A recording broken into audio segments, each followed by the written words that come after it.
नमस्कार दोस्तों, आप सुन रहे हैं फणीश्वर नाथ रेणु जी की कहानी तीसरी कसम, जिसके पहले और दूसरे भाग में हमने देखा कि किस प्रकार कहानी का मुख्य पात्र हीरामन अपने जीवन में होने वाली दो घटनाओं के कारण दो कस्में खाता है। पहली कि वह कभी भी चोर बाजारी का माल नहीं ला देगा और दूसरी कि बांस की भी लदनी नहीं करेगा।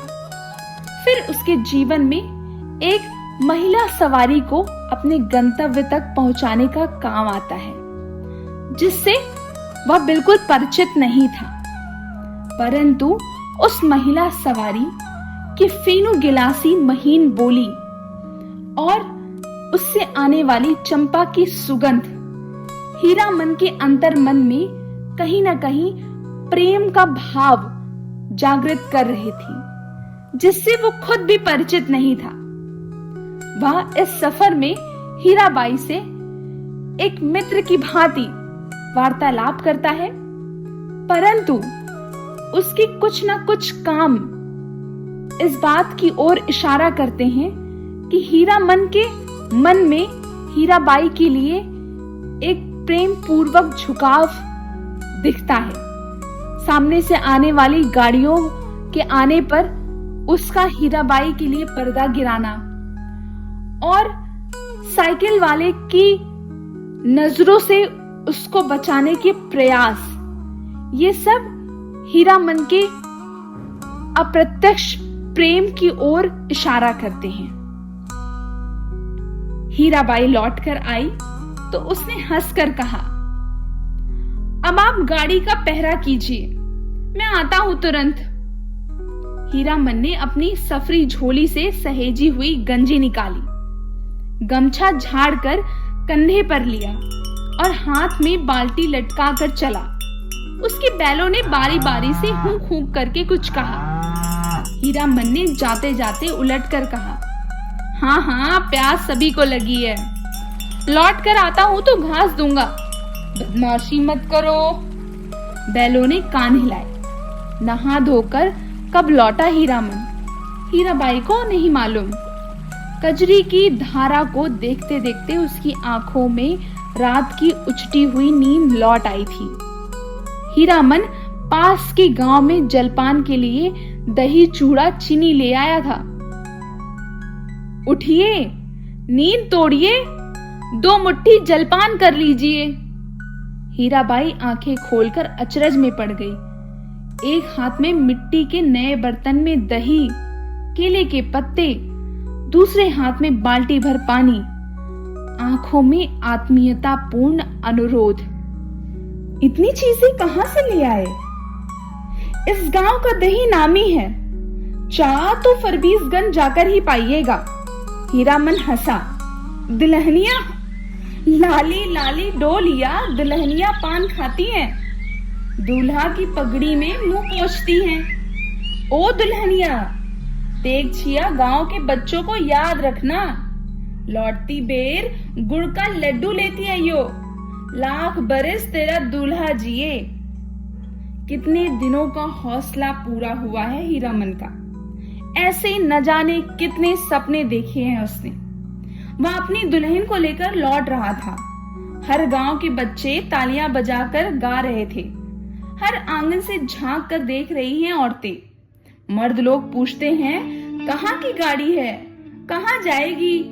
उसकी दुल्हन डोली का पर्दा थोड़ा सरका कर देखती है। और भी कितने सपने। गांव से बाहर निकलकर उसने कनखियों से टप्पर के अंदर देखा। हीराबाई कुछ सोच रही थी। हीरामन भी किसी सोच में पड़ गया। थोड़ी देर के बाद वह गुनगुनाने लगा, सजन रे झूठ मत बोलो, खुदा के पास जाना है, नहीं हाथी नहीं घोड़ा नहीं गाड़ी, वहां पैदल ही जाना है, सजन रे झूठ मत बोलो। हीराबाई ने पूछा, क्यों मीता, तुम्हारी अपनी बोली में कोई गीत नहीं है क्या? हीरामन का बेखटक हीराबाई की आंखों में आंखें डालकर बात करता हुआ कहता है, कंपनी की औरत भी ऐसी होती है? सर्कस कंपनी की मालकिन मेम थी, लेकिन हीराबाई गांव की बोली में गीत सुनना चाहती है? वह खुलकर मुस्कुराया। गांव की बोली आप समझिएगा। हीराबाई ने गर्दन हिलाई। कान के झुमके हिल गए। हीरामन कुछ देर तक बैलों को हाँकता रहा चुपचाप। फिर बोला, गीत जरूर ही सुनिएगा, नहीं मानिएगा? इतना शौक गांव का गीत सुनने का है आपको? तब लीक छुड़ानी होगी। चालू रास्ते में कैसे गीत गा सकता है कोई? हीरामन ने बाएं बैल की रस्सी खींचकर दाहिने को लीक से बाहर किया और बोला, हरिपुर होकर नहीं जाएंगे तब। चालू लीक को काटते देखकर हीरामन की गाड़ी के पीछे गाड़ीवान ने चिल्लाकर पूछा, काहे हो गाड़ीवान, लीक छोड़कर बेलीक कहाँ उधर? हीरामन ने हवा में दुआली घुमाते हुए जवाब दिया, कहाँ है बेलीक? वह सड़क नाननपुर तो नहीं जाएगी। फिर अपने आप बड़बड़ाया, इस मुल्क के लोगों की यही आदत बुरी है, राह चलते 100 जिरह करेंगे। अरे भाई, तुमको जाना है जाओ, देहाती बुच्च सब। नाननपुर की सड़क पर गाड़ी लाकर हीरामन ने बैलों की रस्सी ढीली कर दी। बैलों ने दुल की चाल छोड़कर कदम चाल पकड़ी। हीराबाई ने देखा, सचमुच नाननपुर की सड़क बड़ी सूनी है। हीरामन उसकी आंखों की बोली समझता है। घबराने की बात नहीं, यह सड़क भी फरबीसगंज जाएगी। राह घाट के लोग बहुत अच्छे हैं। 1 घड़ी रात तक हम लोग पहुंच जाएंगे। हीराबाई को फरबीसगंज पहुंचने की जल्दी नहीं। हीरामन पर उसको इतना भरोसा हो गया कि डर भय की कोई बात ही नहीं उठती है मन में। हीरामन ने पहले जी भर कर मुस्कुरा लिया। कौन गीत गाए वह? हीराबाई को गीत और कथा दोनों का शौक है। महुआ घटवारिन। वह बोला, अच्छा, जब आपको इतना शौक है तो सुनिए महुआ घटवारिन का गीत। इसमें गीत भी है, कथा भी है। कितने दिनों के बाद भगवती ने यह हौसला भी पूरा कर दिया। जय भगवती, आज हीरामन अपने को खलास कर लेगा। वह हीराबाई की थमी हुई मुस्कुराहट को देखता रहा। सुनिए, आज भी परमार नदी में महुआ घटवारिन के कई पुराने घाट हैं। इसी मुल्क की थी महुआ। थी तो घटवारिन, लेकिन 100 सतवंती में एक थी। उसका बाप दारू ताड़ी पीकर दिन रात बेहोश पड़ा रहता और उसकी सौतेली मां साक्षात राक्षनी थी। बहुत बड़ी नजर चालाक।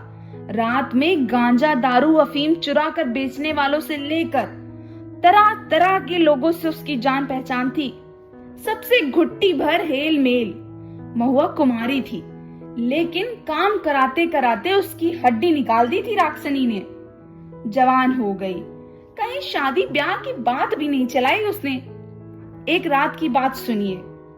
हीरामन ने धीरे धीरे गुनगुनाकर गला साफ किया और गाने के स्वर में उसने बताया, ओ मां, सावन भादो की उमड़ी हुई नदी, भयावनी रात, बिजली कड़कती है। मैं बारी क्वारी नन्ही बच्ची, मेरा कलेजा धड़कता है। अकेली कैसे जाऊं घाट पर, सो भी एक परदेसी राही बटोही के पैर में तेल लगाने के लिए। सत मां ने अपनी बज्जर किवाड़ी बंद कर ली। आसमान में मेघ हड़बड़ा उठे और हरहरा कर वर्षा होने लगी। महुआ रोने लगी अपनी माँ को याद करके। आज उसकी माँ यहाँ रहती तो ऐसे दुर्दिन में कलेजे से सटा कर रखती अपनी महुआ बेटी को। हे मैया, इसी दिन के लिए, यही दिखाने के लिए तुमने कोख में रखा था मुझे। महुआ अपनी माँ पर गुस्साई। क्यों वह अकेली मर गई? जी भर कोसती हुई बोली। हीरामन ने लक्ष्य किया। हीराबाई तकिए पर केहुनी गड़ाकर गीत में मगन एकटक उसकी ओर देख रही हैं। खोई हुई सूरत कैसी भोली लगती है। हीरामन ने दम लेते हुए पूछा, भाषा भी समझती है या खाली गीत ही सुनती हैं? हीराबाई बोली, समझती हूँ। उटगन माने उबटन, जो देह में लगाते हैं।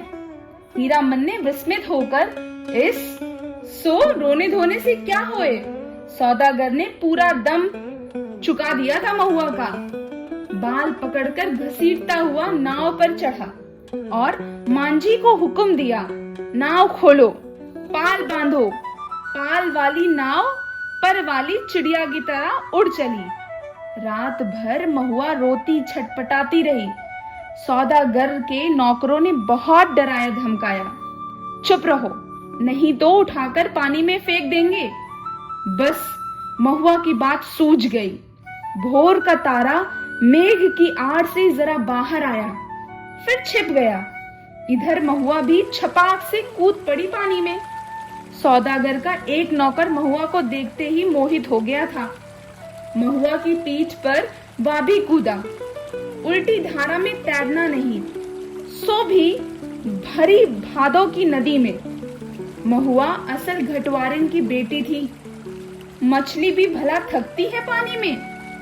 सफरी मछली जैसी फरफराती पानी चीरती भागी चली जा रही है और उसके पीछे सौदागर का नौकर पुकार पुकार कर कहता है, महुआ जरा थमो, तुमको पकड़ने नहीं आ रहा, तुम्हारा साथी हूँ, जिंदगी भर साथ रहेंगे हम लोग। लेकिन हीरामन का बहुत प्रिय गीत है ये।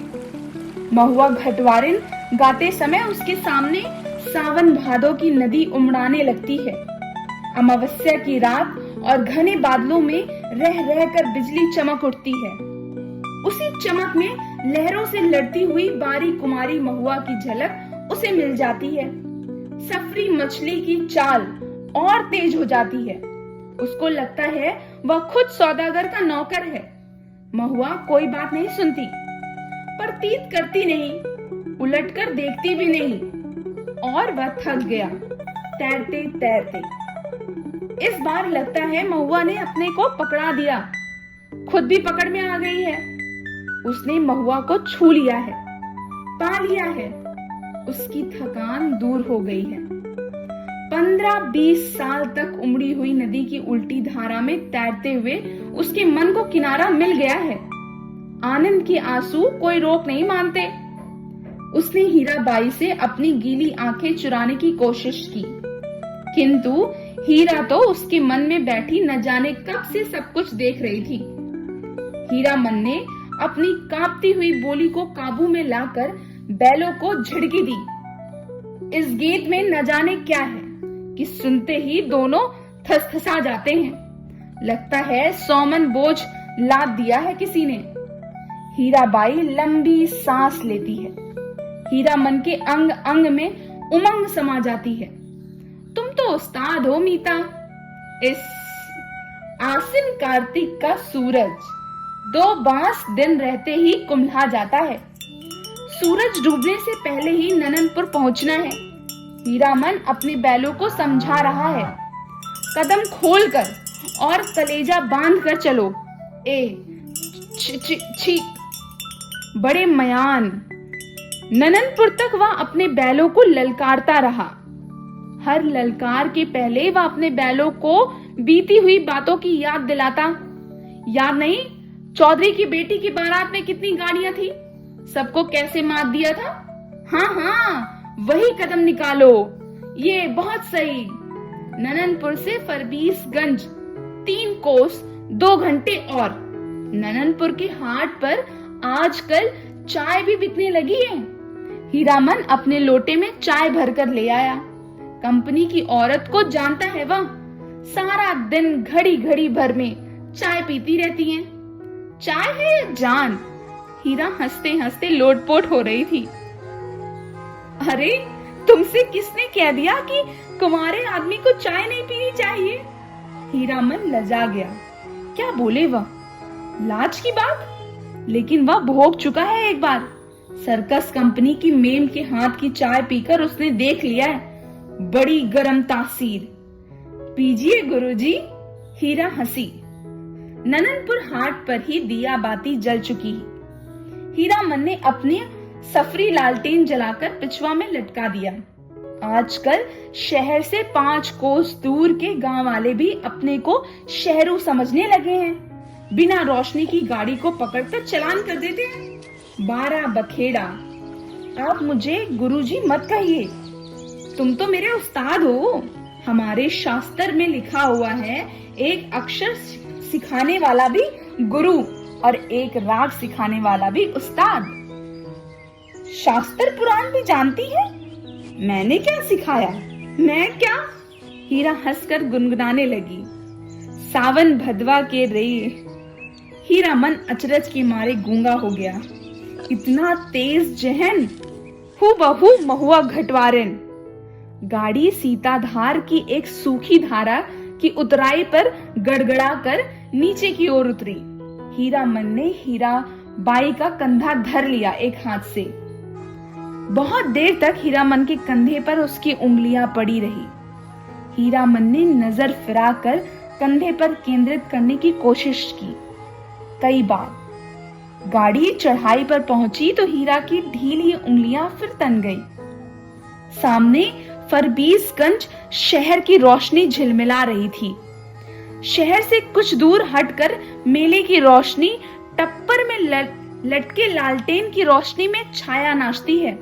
आसपास दबदबाई आंखों से हर रोशनी सूरजमुखी फूल की तरह दिखाई पड़ती है। फरबीसगंज तो हीरा मन का घर द्वार है। न जाने कितनी बार वह फरबीसगंज आया है। मेले की लदनी लादी है किसी औरत के साथ।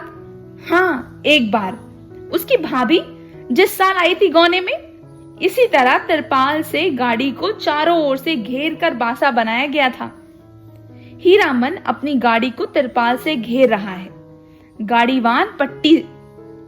सुबह होते ही रोता नौटंकी कंपनी के मैनेजर से बात करके भर्ती हो जाएगी हीराबाई। परसों मेला खुल रहा है। इस बार मेले में पाल चट्टी खूब जमी है। बस एक रात, आज रात भर हीरा मन की गाड़ी में रहेगी वह। हीरा मन की गाड़ी में नहीं, घर में।